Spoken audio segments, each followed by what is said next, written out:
Hello. So here's another quick one for you. Like the Unity and Unreal Engine, they have those cool grid textures whenever you're building a block out of your level with a default material.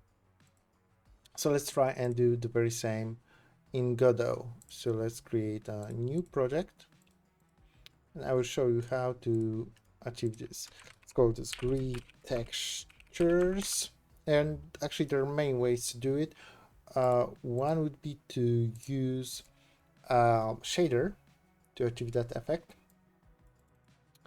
So if I go and add a 3D scene, add a child node, and find a mesh instance, and add a new box mesh, well, it doesn't really look too good, right? Especially if I increase the size, like it's all very wide. Save this as a grid floor ESCN. So then we can just go to Kenny, the one and only, our Lord and Savior, and download the grid textures. Or you can go to Asset Lib and search for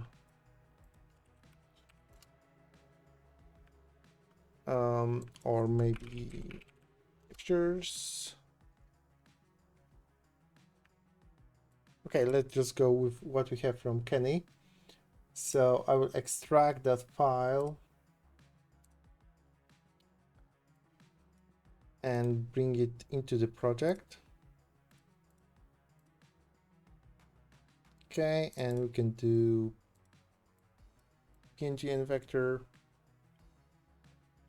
Now I would like to apply those grids, right? Especially the 8 and 9, they look really good, to my floor. So I can go to mesh instance and search for, let's close this. I believe this is surface material override, new standard material. And then I can just drag and drop it into albedo texture. And you will see the problem that it is very blurry and very stretched. So what I can do is go to UV1 and UV2 and check triplanar and world preplanar, and now I have this checkers material applied, and if I would like for it to be differently scaled, I can just change the scale here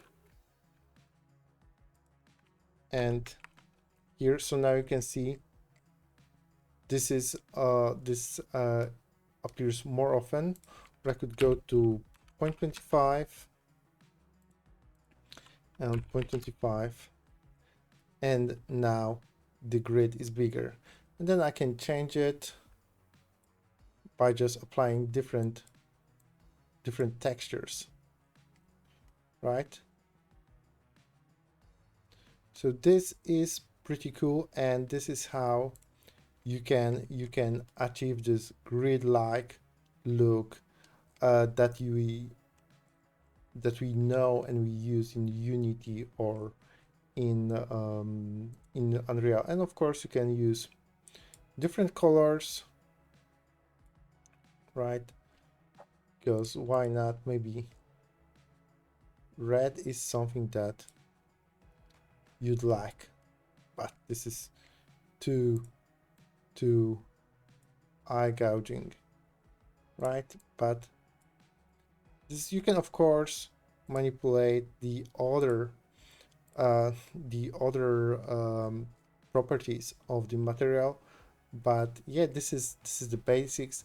For me, the one that I would choose is the dark one just fits the best. This is, for example, texture that can be used for stairs, right? Other than that, this should be great for prototyping whenever you would like to set up the grid texture very quickly.